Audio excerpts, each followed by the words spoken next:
हरे कृष्ण कृष्ण कृष्ण हरे हरे, हरे राम राम राम हरे हरे। अथ चन्यं नित्यजातं नित्यं वा मन्यसे मृतं, तथापि त्वं महाबाहो नन्यं शोचितुम् अर्हसि।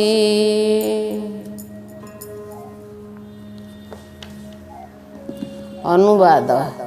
हे महापराक्रमशाली, जदि तुमे भाव जे आत्मा बराबर जन्म हेउछि ओ मरुछि, तथापि तुमर दुखर कारण किछि नाही। भावार्थ। बराबर गोटिए श्रेणीर दार्शनिक अछंती जेउमाने प्राय बौद्धमानंक सदृश्य। शरीर व्यतीत आत्मा जे अछि सेमाने एकथा विश्वास करंती नाही। सेमाने शरीर को ही आत्मा बोली भावंती। जेतेबेले भगवान श्रीकृष्ण भगवत गीता कहिले, एथिरु जणा जाउछि जे सेतेबेले ए प्रकार दार्शनिक थिले एवं सेमाने लोकायतिक एवं वैभाषिक नामरे परिचित थिले। एमानंकर मत हेला केतेक भौतिक सम्मिश्रणर परिपक्व अवस्थारे जीवनी शक्ति वा आत्मार संचार हुए। आधुनिक भूत विज्ञानी एवं भौतिक दार्शनिक गण मध्य एही प्रकारे भावंती। सेमानंक मत अनुजाई ए शरीर हेउछि केतेक भौतिक वस्तुर सम्मिश्रण एवं एक निर्दिष्ट स्तर रे भौतिक और रासायनिक क्रिया प्रतिक्रिया जोगु जीवनी शक्ति बुद्धि लाभ करे। यही दर्शन मतवाद उपरे मनुष्य शरीर रचना विज्ञान सेमाने गढ़िछंती। आजिकाली अमेरिका रे अनेक मिथ्या धर्म ध्वजाधारी धर्म प्रचारक देखा देइछंती, जो माने ही दार्शनिक मतवाद तथा शून्यवाद संबंधी अभक्त बौद्ध मतवाद को ग्रहण करुछंती। जदि अर्जुन वैभाषिक दर्शन अनुजाई आत्मार अस्तित्व व संबंध रे विश्वास न करंती, तथापि दुखर कौनसी कारण नाही। केतेक रासायनिक पदार्थ नष्ट होई गले केही दुख करंती नाही किंबा कर्तव्य कर्मरु विरत हुअंती नाही। पक्षांतरे आधुनिक विज्ञान रे तथा वैज्ञानिक युद्ध कौशल रे शत्रु परे विजय हासिल करिवा निमित्त अपर्याप्त परिमाणर रासायनिक पदार्थ नष्ट हेउछि। वैभाषिक दर्शन अनुजाई शरीरर विनाश संगे संगे तथाकथित आत्मा विनष्ट होइथाए। तेणु जेकोसी दिगरु विचार कले सुधाधर अर्जुन वैदिक मतवाद अर्थात एक अणु आत्मा अछि एही मतवाद ग्रहण करंती किंबा आत्मार अस्तित्व नाही। ये अवैदिक मतवाद को ग्रहण करंती ताहा हेले भी तांकर दुख करिवार कौनसी कारण नाही। एही मतवाद अनुजाई अर्थात प्रति मुहूर्त रे जड़ वस्तुरु असंख्य जीव सृष्टि हेउछंती एवं प्रति मुहूर्तरे सेमानंकर मध्यरु अनेक मरुछंती मध्य किछि दुख करिवार नाही। अवश्य जेणु एतद्वारा अर्जुन आत्मार पुनर्जन्म रे बाधा सृष्टि करुनाहंती। तेणु तांकर पितामह भीष्म ओ गुरु द्रोण अंक मृत्युरे से जे पाप कर्मर प्रतिक्रिया रे लिप्त हेबे ए आशंका करिबा उचित नुहे। तत्संगे संगे कृष्ण मध्य एठारे अर्जुन को विद्रूप करी महाबाहु बोली संबोधन करुछंती, कारण से अंततः ए वैभाषिक मतवाद को ग्रहण करिवे नाही, कारण ताहा वैदिक सिद्धांत को स्वीकार करू नाही। क्षत्रिय हिसाब रे अर्जुन वैदिक संस्कृति वा सभ्यतार अंतर्गत एवं तदानुजाई से वैदिक सिद्धांत को ग्रहण करिवा उचित। जातस्य हि ध्रुव मृतुर् ध्रुवं जन्म मृतस्य च, तस्मात् परिहार्यर्थे न त्वं शोचितुम् अर्हसि। अनुवाद। जे जन्म होइछि तार मृत्यु सुनिश्चित एवं जे मृत्यु लाभ करिछि ताहार जन्म निश्चित। तेणु यह जेतेबेले अपरिहार्य कर्तव्य संपादन रे पछेइबा उचित नुहे कि दुख प्रकाश करिबा उचित नुहे। भावार्थ। ଜୀବନର କର୍ମ ଅନୁଯାୟୀ ବ୍ୟକ୍ତିକୁ ଜନ୍ମଗ୍ରହଣ କରିବାକୁ ପଡ଼ିବ ଏବଂ ନିର୍ଦ୍ଦିଷ୍ଟ କର୍ମ ଶେଷ କଲା ପରେ ଅନ୍ୟ ଏକ ଜନ୍ମ ନେବା ନିମିତ୍ତ ତାକୁ ମୃତ୍ୟୁବରଣ କରିବାକୁ ପଡ଼ିବ। ଏହି ପ୍ରକାରେ ଗୋଟିକ ପରେ ଗୋଟିଏ ମୁକ୍ତି ନ ମିଳି ଜନ୍ମ ମୃତ୍ୟୁ ଚକ୍ର ଘୂରି ଚାଲିଛି। ଅବଶ୍ୟ ଏ ଜନ୍ମ ମୃତ୍ୟୁ ଚକ୍ର ଯଥା ହତ୍ୟାକାଣ୍ଡ ବା ଯୁଦ୍ଧ ବିଭୀଷିକା ଆଦିକୁ ଅନୁମୋଦନ କରେ ନାହିଁ, କିନ୍ତୁ ତତ୍ସଙ୍ଗେ ସଙ୍ଗେ ହିଂସା ବା ଯୁଦ୍ଧର ଆବଶ୍ୟକତା ଅଛି। ମାନବ ସମାଜରେ ଶାନ୍ତି ଶୃଙ୍ଖଳା ରକ୍ଷା କରିବା ନିମିତ୍ତ ଏଗୁଡ଼ିକ ଅପରିହାର୍ଯ୍ୟ।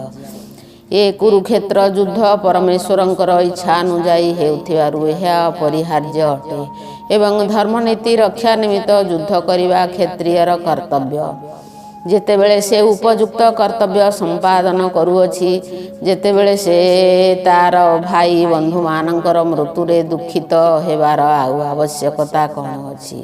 ତା ପକ୍ଷରେ ନିୟମ ଭଙ୍ଗ କରିବା ଉଚିତ ନୁହେଁ। ତଦ୍ୱାରା ସେ ପାପକର୍ମର ପ୍ରତିକ୍ରିୟା ଭୋଗ କରିବ। ଏଥିପାଇଁ ଅର୍ଜୁନ ଆତଙ୍କିତ ହୋଇଥିଲେ। ପ୍ରକୃତ କର୍ତ୍ତବ୍ୟ ସମ୍ପାଦନକୁ ବିରତ ହେଲେ ସେ ତାଙ୍କର ଭାଇ ବନ୍ଧୁଙ୍କର ମୃତ୍ୟୁକୁ ରୋକିପାରିବେ ନାହିଁ ଏବଂ ଭ୍ରମାତ୍ମକ ପନ୍ଥା ଗ୍ରହଣ କରୁଥିବା ଯୋଗୁଁ ସେ ନିଶ୍ଚୟ ନୀଚ ଯୋନି ଲାଭ କରିବେ, ଅର୍ଥାତ୍ ତାଙ୍କର ଅଧୋପତନ ହେବ।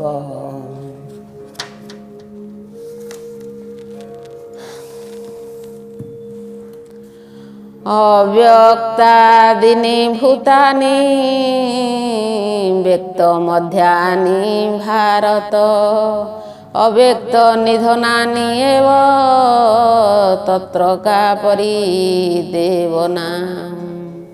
ଅନୁବାଦ: ସମସ୍ତ ସୃଷ୍ଟ ଜୀବ ଆରମ୍ଭରେ ବା ପ୍ରାଥମିକ ଅବସ୍ଥାରେ ଅପ୍ରକାଶିତ ଅବସ୍ଥାରେ ଥାନ୍ତି, ମଧ୍ୟଭାଗରେ ପ୍ରକାଶିତ ହୁଅନ୍ତି ଏବଂ ଯେତେବେଳେ ସେମାନେ ଧ୍ୱଂସ ହୁଅନ୍ତି ସେତେବେଳେ ପୁଣି ଅପ୍ରକଟ ହୋଇଯାଆନ୍ତି।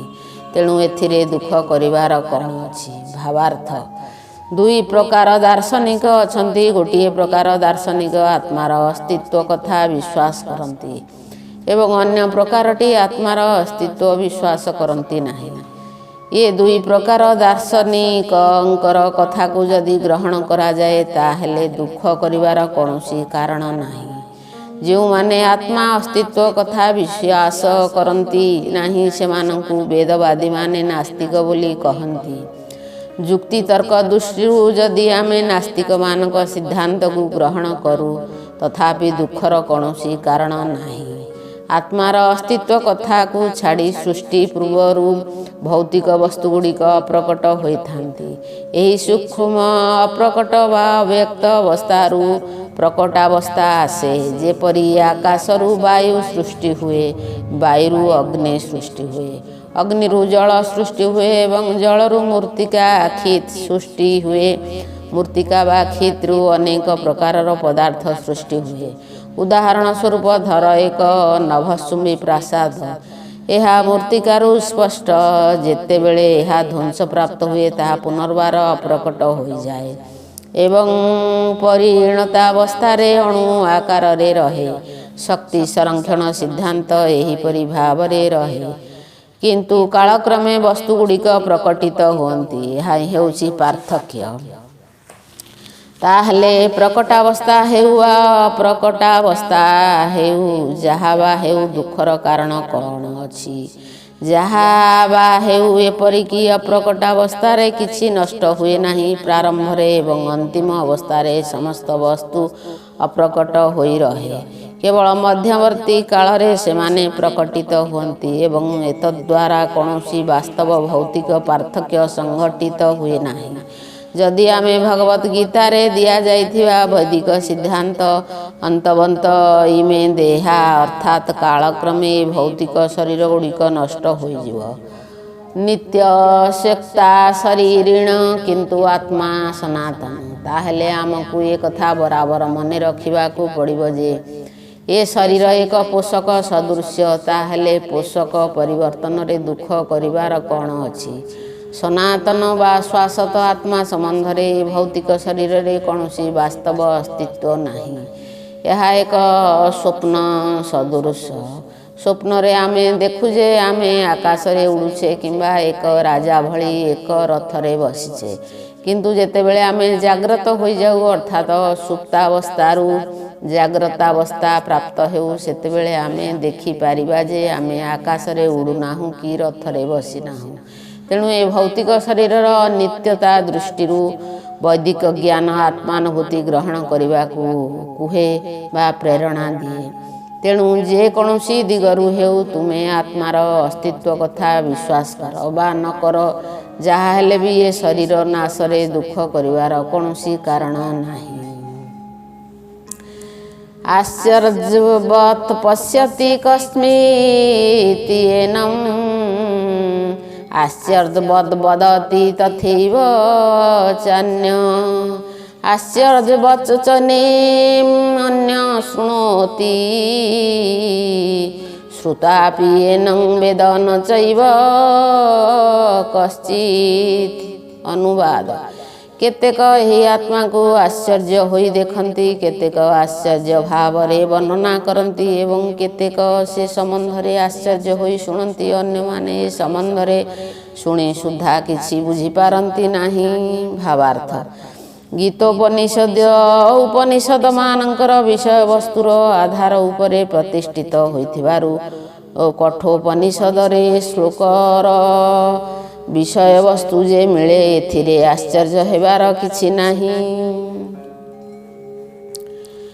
ଶ୍ରବଣାୟାପି ବହୁର୍ଭିରିଜୋ ନ ଲଭ୍ୟ ଶୃଣ୍ୱନ୍ତୋପି ବହବୋ ଜନା ବିଦ୍ୟୁ ଆଶ୍ଚର୍ଯ୍ୟୋ ବକ୍ତା କୁଶଳସ୍ୟ ଲବ୍ଧା ଆଶ୍ଚର୍ଯ୍ୟୋ ଜ୍ଞାତା କୁଶଳାନୁଶିଷ୍ଟ।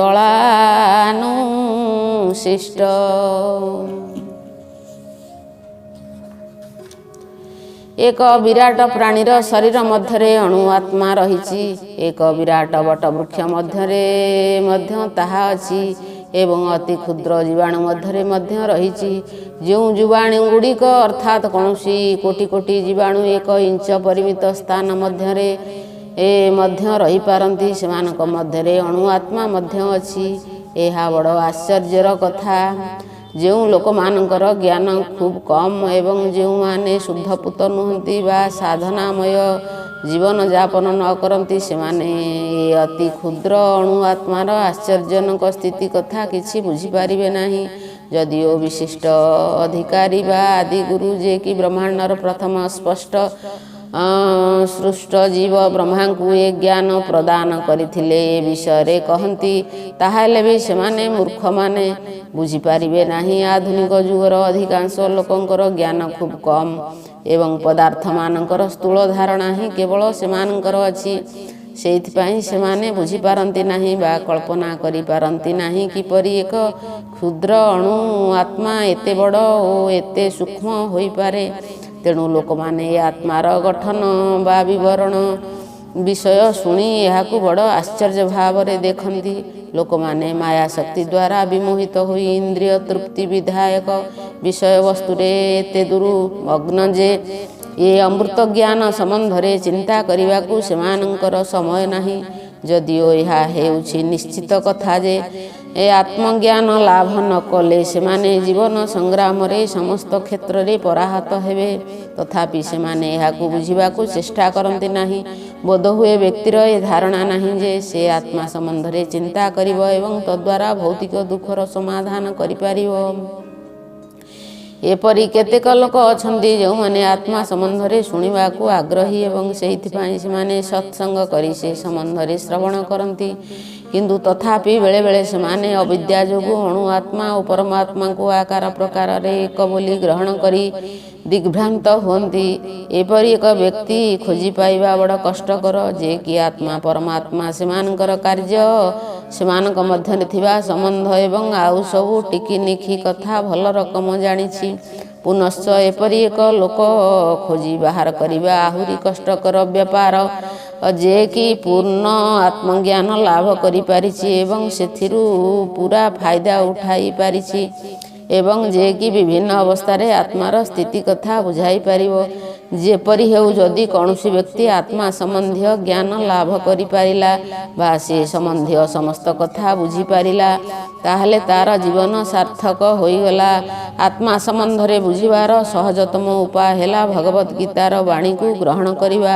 କିନ୍ତୁ ଏଠାରେ ଗୋଟିଏ କଥା ମନେ ରଖିବାକୁ ପଡ଼ିବ ଯେ ଗୀତା ବାଣୀର ବକ୍ତା ସ୍ୱୟଂ ଭଗବାନ ଶ୍ରୀକୃଷ୍ଣ, ଯିଏକି ଗୀତାର ବିଶିଷ୍ଟ ଅଧିକାରୀ। ଯାହା ସେ ସମ୍ବନ୍ଧରେ କହିଛନ୍ତି ତାହାକୁ ହିଁ ଗ୍ରହଣ କରିବାକୁ ହେବ। ସେ ସମ୍ବନ୍ଧରେ ଅନ୍ୟ କିଛି କଥା ଆଉ ଶୁଣିବାକୁ ପଡ଼ିବ ନାହିଁ। କିନ୍ତୁ ଏଥିନିମିତ୍ତ ଯଥେଷ୍ଟ ତପସ୍ୟା ଓ ସାଧନା ଦରକାର। ଇହ ଜନ୍ମରେ ହେଉ କିମ୍ବା ପୂର୍ବଜନ୍ମରେ ହେଉ କୃଷ୍ଣଙ୍କୁ ପରମ ପୁରୁଷ ଭଗବାନ ରୂପେ ଗ୍ରହଣ କରିବା ପୂର୍ବରୁ ବ୍ୟକ୍ତିକୁ ତପସ୍ୟା ଓ ସାଧନା କରିବାକୁ ପଡ଼ିବ। ଅବଶ୍ୟ ଏକ ଶୁଦ୍ଧ ଭକ୍ତଙ୍କର ଅହେତୁକି କୃପାଲାଭ କଲେ ବ୍ୟକ୍ତି କୃଷ୍ଣଙ୍କୁ ଜାଣିପାରିବ, ଅନ୍ୟଥା ଏହା ସମ୍ଭବ ନୁହେଁ। ଦେହି ନିତ୍ୟଂ ଅବଧେୟଂ ଦେହେ ସର୍ବସ୍ୟ ଭାରତ ତସ୍ମାତ୍ ସର୍ବାଣି ଭୂତାନି ନ ତ୍ୱଂ ଶୋଚିତୁଂ ଅହର୍ଷି। ଅନୁବାଦ: ହେ ଭରତ ବଂଶଜ, ଏ ଶରୀର ମଧ୍ୟରେ ଯେ ବାସ କରୁଛି ଅର୍ଥାତ୍ ଦେହୀ ନିତ୍ୟ ବା ସନାତନ ଅଟେ ଏବଂ ତାକୁ କଦାପି ବଦ୍ଧ କରାଯାଇପାରିବ ନାହିଁ। ତେଣୁ ତୁମେ କାହାରି ପାଇଁ ଦୁଃଖ କରିବା ଆବଶ୍ୟକ ନୁହେଁ।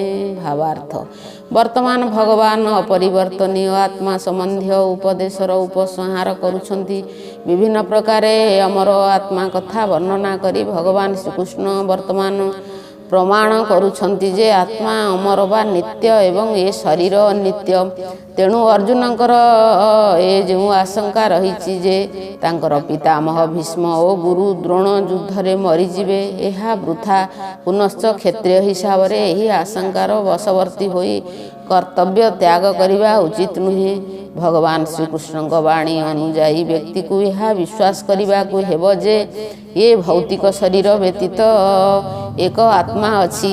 ଏହା ଏପରି କିଛି କଥା ନୁହେଁ ଯେ ଆତ୍ମା ବୋଲି କିଛି ନାହିଁ କିମ୍ବା କେତେକ ରାସାୟନିକ ପ୍ରତିକ୍ରିୟାର ଫଳ ଓ ସ୍ୱରୂପ ଏକ ନିର୍ଦ୍ଦିଷ୍ଟ ଭୌତିକ ପରିପକ୍ୱ ଅବସ୍ଥାରେ ଜୀବନୀ ଶକ୍ତି ବୃଦ୍ଧି ଲାଭ କରେ। ଯଦିଓ ଆତ୍ମା ଅମର, ତଥାପି ହିଂସାଚରଣ କରିବା ଉଚିତ ନୁହେଁ। କିନ୍ତୁ ଯୁଦ୍ଧ ସମୟରେ ଯେତେବେଳେ ଏହାର ଆବଶ୍ୟକତା ଅଛି ସେତେବେଳେ ଏହା ଆଚରଣୀୟ। ସେ ଆବଶ୍ୟକତା ଭଗବାନଙ୍କ ଅନୁମୋଦନ କ୍ରମେ ଉପଲବ୍ଧ ହେବା ଉଚିତ। ତାହା ବ୍ୟକ୍ତିର ନିଜ ଇଚ୍ଛାନୁଯାୟୀ ଆଚରଣୀୟ ନୁହେଁ। ସ୍ୱଧର୍ମଂ ଅପି ଚାବେକ୍ଷ୍ୟ ନ ବିମଂ ବିକମ୍ପିତୁଂ ହର୍ଷି ଧର୍ମାଧି ଯୁଦ୍ଧାଚ ଶ୍ରେୟୋନ୍ୟାତ କ୍ଷତ୍ରିୟସ୍ୟ ନ ବିଦ୍ୟତେ।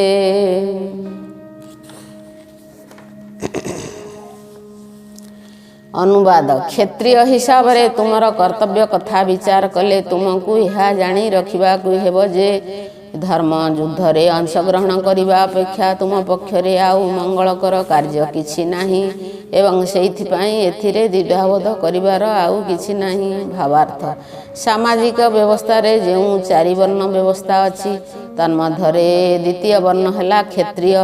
ସୁନ୍ଦର ଶାସନ ବ୍ୟବସ୍ଥା ନିମିତ୍ତ ଏ ବ୍ୟବସ୍ଥା କରାଯାଇଅଛି। କ୍ଷତ୍ ଶବ୍ଦର ଅର୍ଥ ହେଲା ଆପାତ କରିବା ବା ବିପଦ।